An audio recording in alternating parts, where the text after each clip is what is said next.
Una cosmovisión es una interpretación que hacemos de lo que nos rodea. La familia, la amistad, la política, la economía, la filosofía, la religión.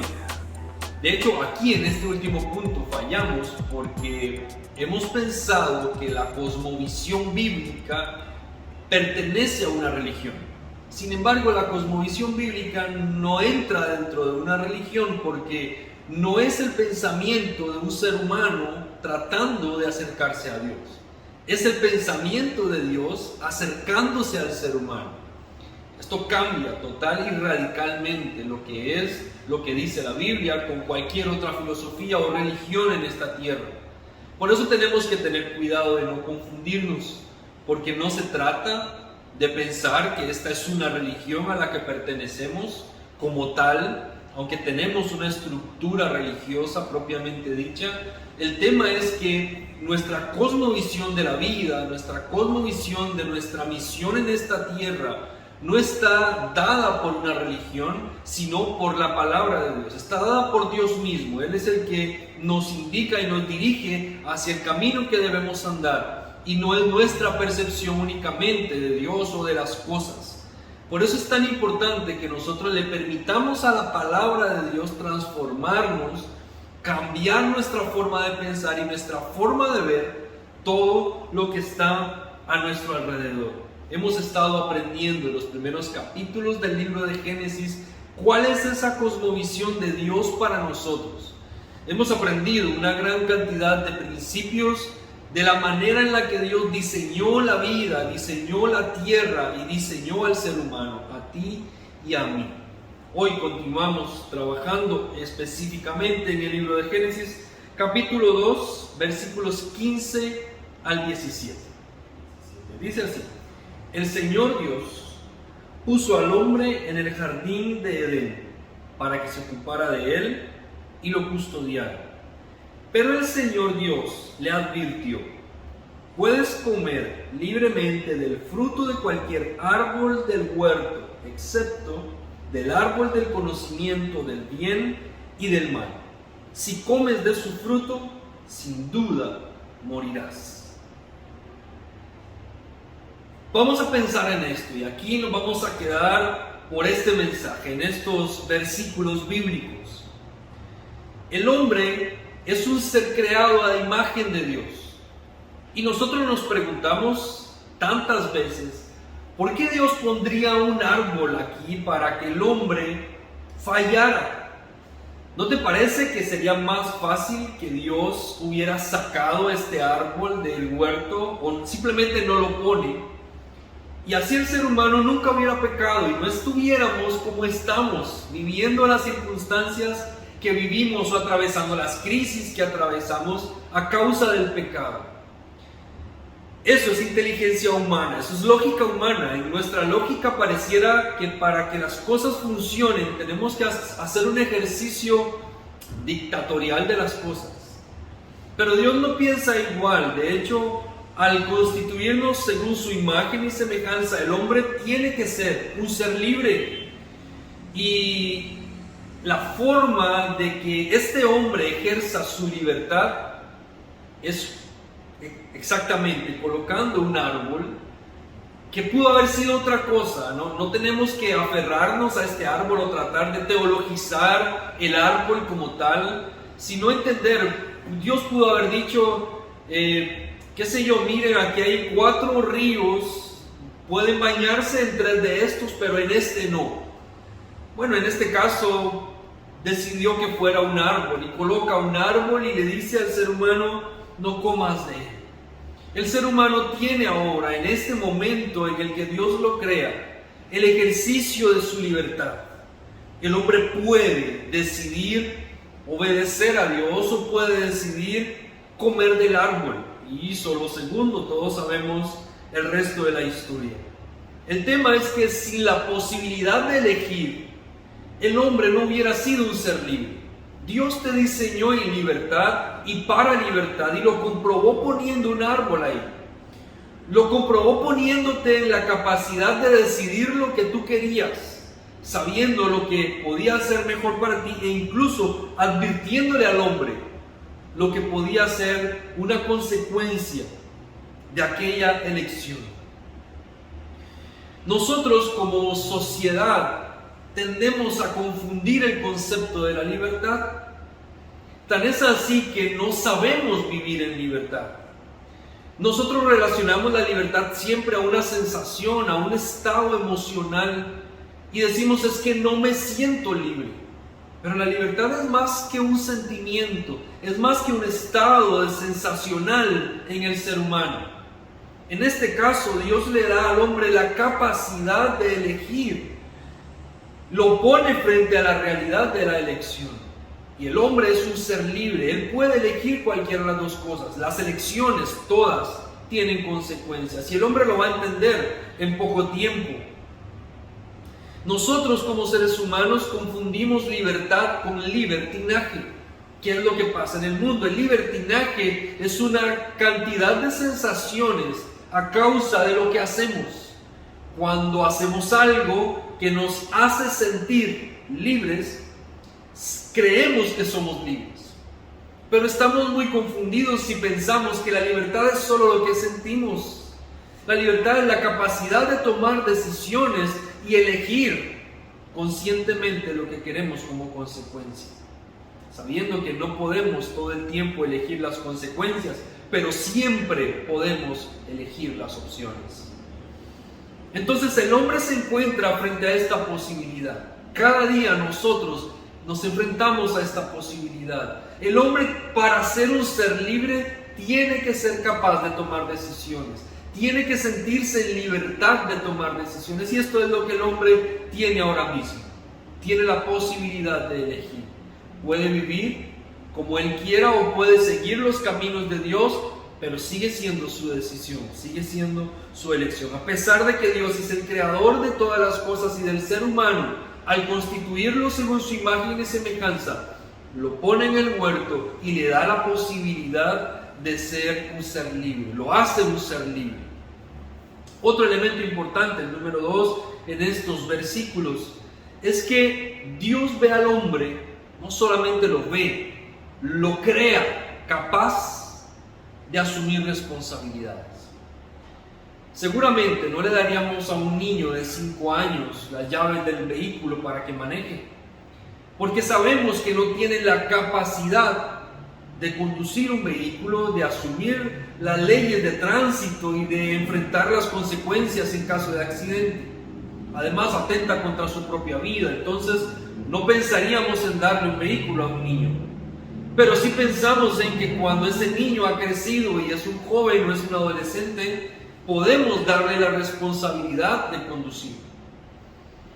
Cuando Dios hace al ser humano, lo ve y lo crea capaz de asumir responsabilidades. Por eso le da una responsabilidad. La responsabilidad no solamente era cultivar o cuidar el huerto, sino también la responsabilidad era tomar decisiones que fueran en beneficio o en detrimento de su realidad y de su condición a partir del momento de la decisión. Dios vio al ser humano capaz, porque nos hizo capaces. Vea esto, Dios en su sabiduría, en su capacidad, en su inteligencia, en su perfección, no le daría al ser humano una responsabilidad que el ser humano no fuera capaz de enfrentar o de asumir. Si Dios le dio al hombre la responsabilidad para tomar una decisión, es porque lo vio en la capacidad de responder a esa demanda de esa decisión que le dio. Y esto me parece grandioso porque me parece que Dios no solamente le dice al hombre que él es capaz, que es bendito, que él es líder, que va a dirigir la creación, sino que le demuestra que confía en él.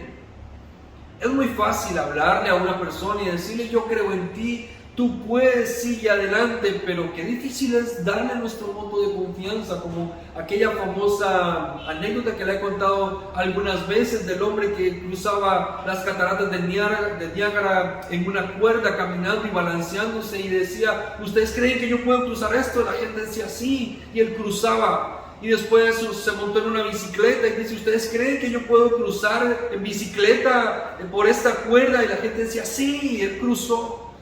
Y después dijo, ¿ustedes creen que yo puedo cruzar esta cuerda en la bicicleta con alguno de ustedes en los hombros? Y todo el mundo dijo, sí.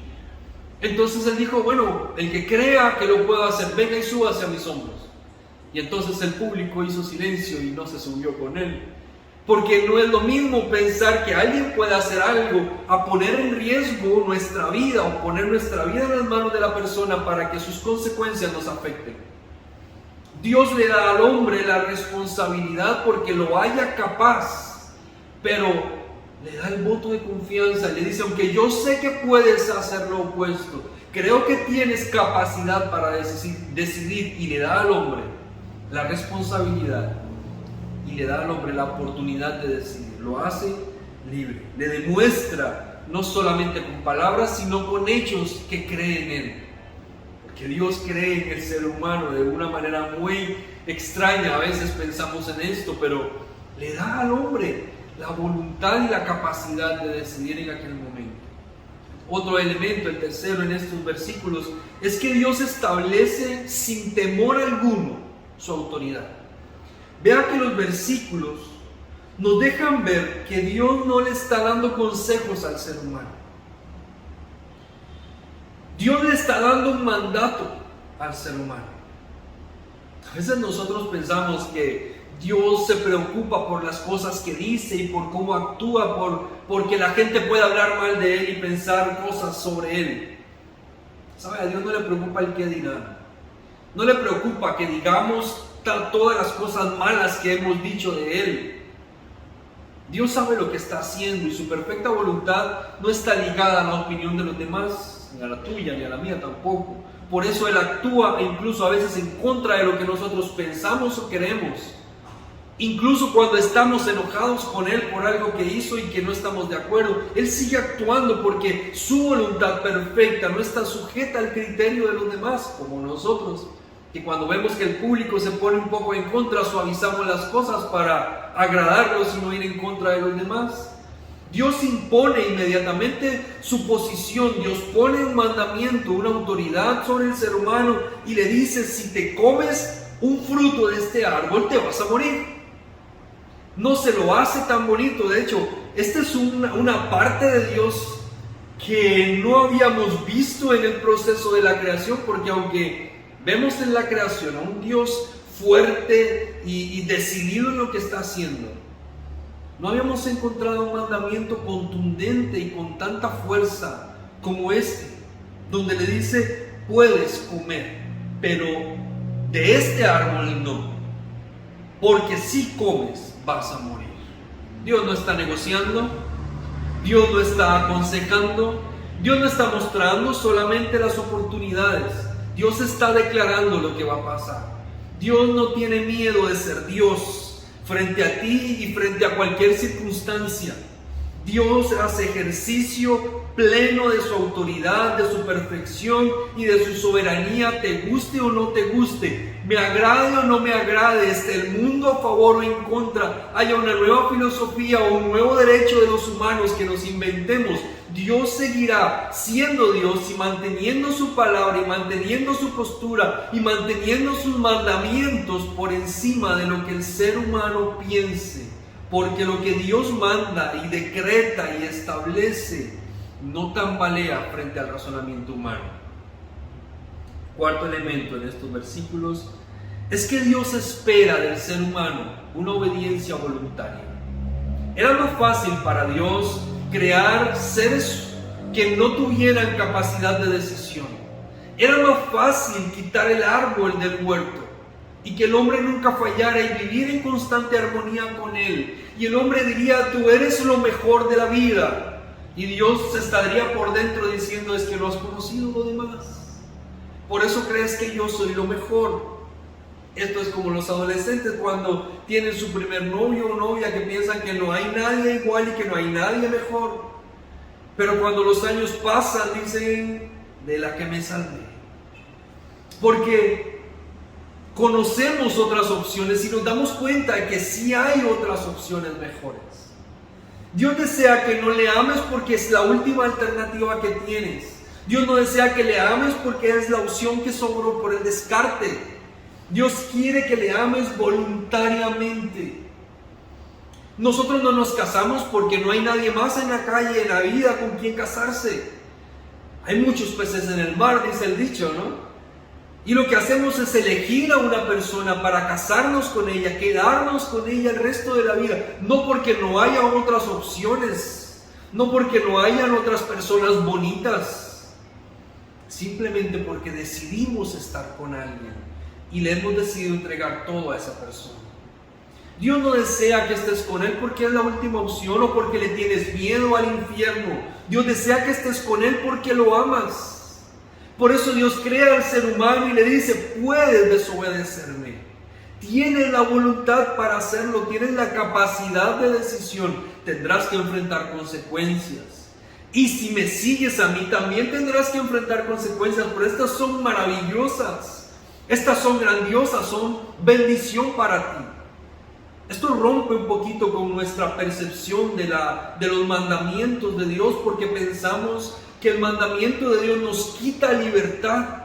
Pero ¿sabe? El mandamiento de Dios nos libera, nos quita cargas. El mandamiento nos da vida, es bendición para nosotros. Y si ha sido establecido por Dios, aun cuando no entiendas algunas cosas, si eres obediente, vas a ver la bendición de Dios en tu vida.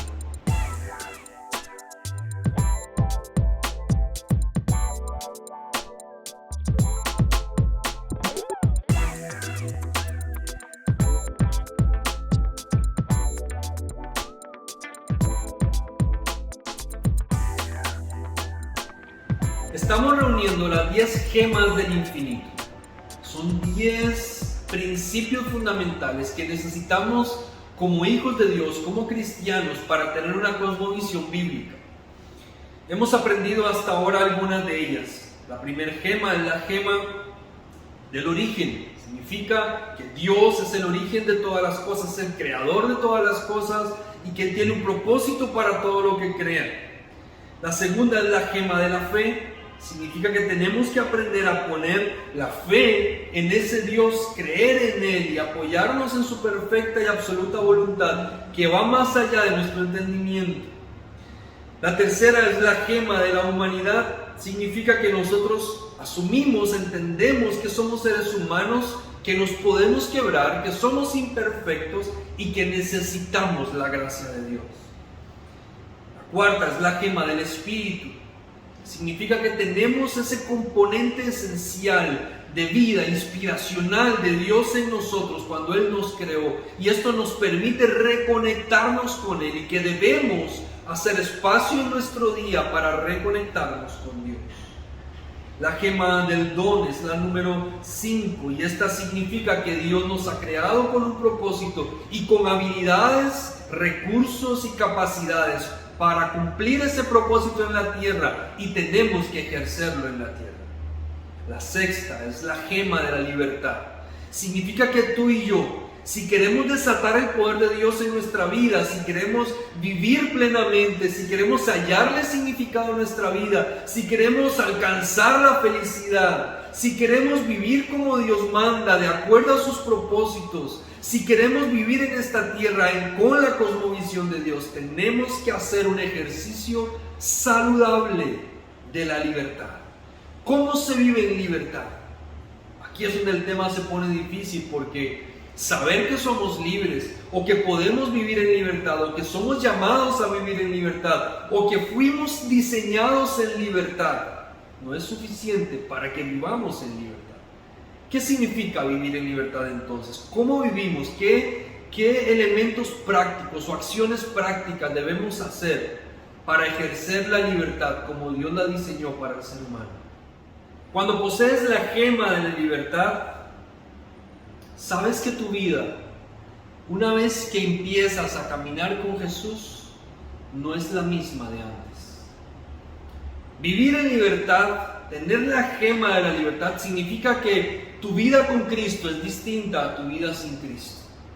Aquel famoso pasaje de las cosas viejas pasaron, porque todas son hechas nuevas. Vivir en libertad significa vivir una vida diferente, no tratando de hacer lo que todos hacen, no tratando de sentir la libertad todo el tiempo. Vivir en libertad es el ejercicio de una vida de todos los días. Nosotros no sabemos vivir en libertad. Nos cuesta mucho, quizás hemos vivido tanto tiempo en esclavitud, esclavos del pecado y de las cosas tan humanas, de los comportamientos nocivos y tóxicos del ser humano, que nos cuesta aprender a vivir en libertad. Pero ¿sabe? Hasta para eso Dios puso una respuesta, y es su Santo Espíritu. Tú y yo tenemos al Espíritu Santo una vez que empezamos a caminar con Cristo, y Él en nosotros nos enseña y nos guía a la libertad. ¿Qué mejor maestro de la libertad que Jesús, que el Espíritu de Dios en nosotros?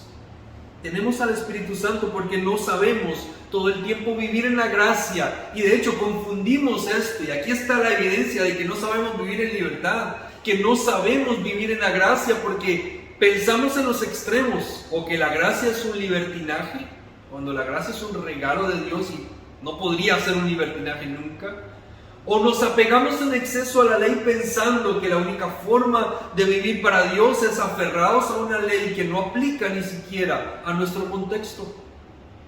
Tenemos que aprender a encontrar ese punto de libertad que significa cumplir la ley en la gracia, que fue lo que hizo Jesús y lo que nos enseñó Jesucristo.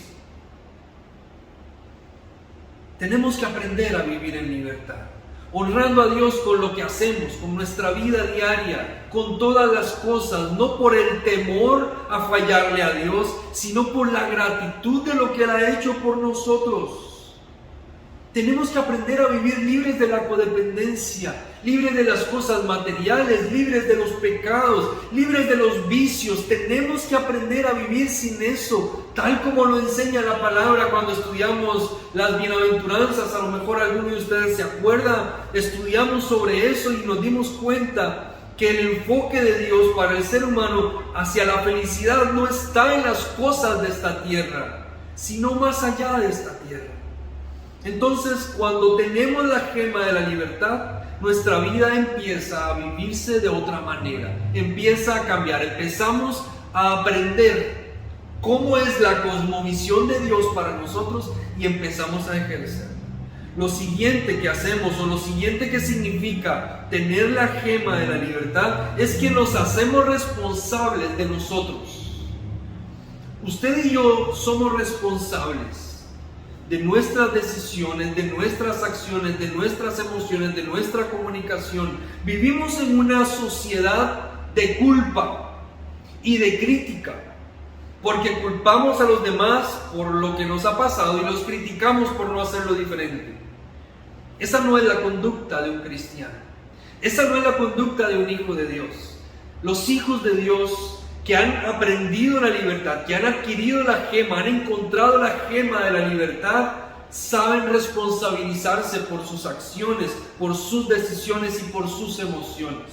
No están culpando a los demás por lo que les pasó, no se están quejando, no se están victimizando por todo, están conscientes de que han cometido errores, que tienen cosas que cambiar y asumen la responsabilidad de frente de sus pecados, de sus faltas, de sus errores, porque todas las cometemos, nos cuesta y nos asustan las consecuencias.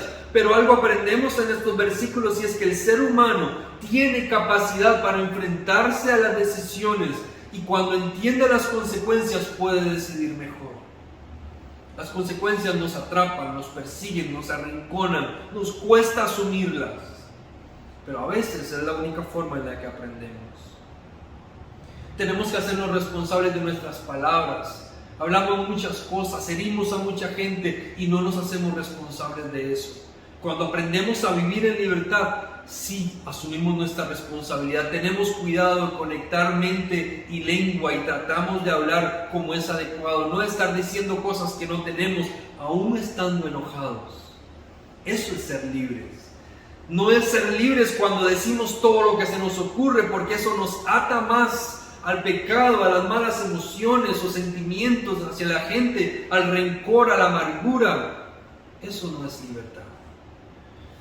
Tercero, una persona que ha encontrado la gema de la libertad es una persona que obedece. que obedece a Dios. Nos queremos sentir libres de Dios.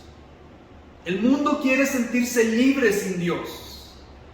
Por eso dicen que todos esos pensamientos retrógrados de historias pasadas que nos quieren imponer, ese es el pensamiento de la sociedad progresista. Porque piensan que Dios es el castigador de la libertad. ¿Saben? No hay libertad sin Dios. No hay forma de vivir libres, verdaderamente libres, sin Dios. Porque Él mismo fue el que puso el patrón inicial de la libertad en la historia del ser humano. Es imposible que Dios quiera coartar nuestra libertad. Y si yo tengo ese entendimiento, no voy a pensar que la ley y los mandamientos de Dios son para limitarme. Voy a entender que eso que Dios está estableciendo, aun cuando no lo entienda, es por mi bien, es por mi beneficio, es por mi salud, es por mi protección, es para bendición. Ahí entendemos el Salmo 119. Cuando entendemos este punto, este principio, cuando tenemos la gema de la libertad, entendemos el Salmo 119. Vaya, léalo, búsquelo, léalo con detenimiento y se dará cuenta de lo que le estoy hablando. Tenemos que aprender a vivir en libertad. Dios quiere que le ames. Dios quiere que le obedezcas, porque la forma de amar es obedeciendo. Sé obediente a Dios, a su palabra, a lo que Él te está pidiendo, lo que Él te está hablando, porque seguramente mientras te estoy diciendo esto, algo en tu cabeza comenzó a conectar cosas que no estás obedeciendo. Dios diciéndote, hey, haz esto, sigue por este camino, y nosotros estamos como Jonás viéndonos para el otro lado, y entonces allá el gran pez nos va a tragar. Pero seamos obedientes a Dios, a su palabra, sigamos lo que Dios nos está indicando, aprendamos a escuchar su voz y a reconocer que Él es el Señor, y que por lo tanto Él hace ejercicio de su autoridad y de su sabiduría infinita, y por lo tanto tenemos que someternos a Él. Número 4. Tener la gema de la libertad en nosotros significa que tenemos que despertar en nosotros la iniciativa por servir. Como dijimos antes, Dios no quería que forzosamente hicieras cosas para Él. Dios quería que lo amaras, no por temor o por obligación, sino por voluntad. Nosotros somos muy dados como iglesias, como cristianos, a esperar que nos manden, a esperar que nos pidan, a esperar que nos obliguen para hacer las cosas. Por eso no ofrendamos si nadie pide ofrenda. Bueno, nosotros hemos roto un poco sobre eso. Tenemos como 2 años sin pedir ofrenda y la iglesia continúa. Por eso la gente necesita que se le diga, venga a hacerlo, porque si no se le pide, nunca va a ofrecerse para hacerlo. Dios no quiere que tú hagas las cosas porque alguien te las pide. ¿Sabe cuántas veces nosotros le pedimos a usted que levante sus manos para que adore a Dios? Poquísimas. ¿Sabe cuántas veces le decimos, ore conmigo? Muchísimas. Porque es que dejamos de levantar las manos porque no nos dicen que las levantemos, y dejamos de orar porque no nos recuerdan que tenemos que orar. Querido hermano y hermana, nadie tiene que recordarte que tienes que orar. Nadie tiene que recordarte que tienes que ofrendar y ser generoso. Nadie tiene que recordarte que tienes que servir, que tienes un ministerio, que tienes un don. Nadie tiene que hacerlo, porque eso debería brotar de tu corazón de manera espontánea. Deberías buscar, tocar la puerta, preguntar qué hay que hacer, qué puedo hacer, cómo puedo servir, cómo puedo usar, aprendí esto, cómo lo puedo poner en las manos de Dios, a quién puedo beneficiar, a quién puedo ayudar con lo que Dios me ha dado. Esa es la esencia de la libertad, que tengas iniciativa para servir con un corazón agradecido, y que cada nueva oportunidad que aparezca la aproveches para servir. No que te rueguen para que participen, que te insistas para que seas parte de algo, no. que voluntariamente entiendas el valor de integrarte a una iglesia, de ser parte de un ministerio, de servir con todo tu corazón, de poner tus finanzas, de poner tu tiempo en el servicio a Dios. De eso se trata la libertad. Nosotros queremos sentir la libertad, pero no la ejercemos con iniciativa propia. Estamos esperando que nos manden y que nos obliguen. Parece que hay gente que solo funciona obligada. ¿Sabes? Si tú fueras uno de esos, no puedes ser cristiano. Dios no fuerza a nadie. Dios no obliga a nadie. Dios no te fuerza a amarlo. Dios te invita a amarlo. Dios no te fuerza a dejar las cosas del mundo. Dios te invita a hacerlo. No que lo hagas por un tema de apariencia, que lo hagas porque del fondo de tu corazón tú sabes que amas más a Dios que a todo lo demás y que cualquier cosa la puedes sacrificar menos tu relación con Él. Quiero concluir este mensaje de este día trayendo a colación un tema importante, y es que Dios nos dio a todos libertad, nos hizo en libertad. La libertad es parte esencial del ser humano, por eso la buscamos desesperadamente.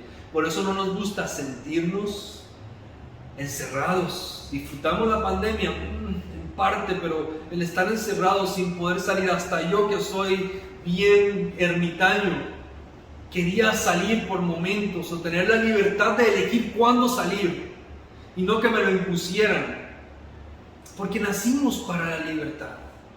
La libertad es esencial en el ser humano, en nuestra vida, en el ejercicio de nuestra profesión, de nuestra familia, de nuestro amor. Fuimos concebidos en libertad. No podemos menos que eso en nuestra vida. Pero ¿sabes? El mundo no vive en libertad. Esta sociedad en la que estamos viviendo no vive en libertad, ni sabe vivir en libertad, ni sabe que es libre. Y si sabe que es libre, no sabe cómo ejercer la libertad. Tú y yo tenemos no solamente la bendición de ser libres, sino la responsabilidad de proclamar libertad.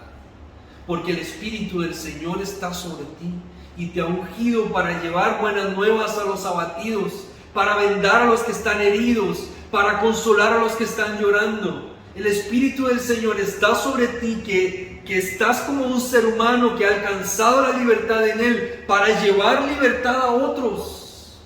No te quedes con lo que sabes, no te quedes con lo que has aprendido. Lleva libertad a otros. La palabra de Dios trae libertad.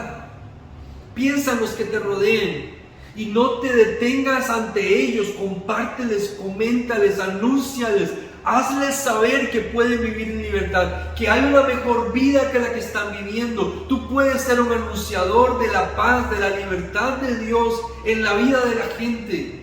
El mundo está atribulado, no tiene esperanza, está preocupado, está enfermo. El mundo está lleno de miedo por lo que está pasando, por la incertidumbre, está estresado, está lleno de ansiedad. Pero tú y yo sabemos vivir libres de la ansiedad, del estrés, de la preocupación y del temor, porque hemos encontrado la fuente real de la libertad.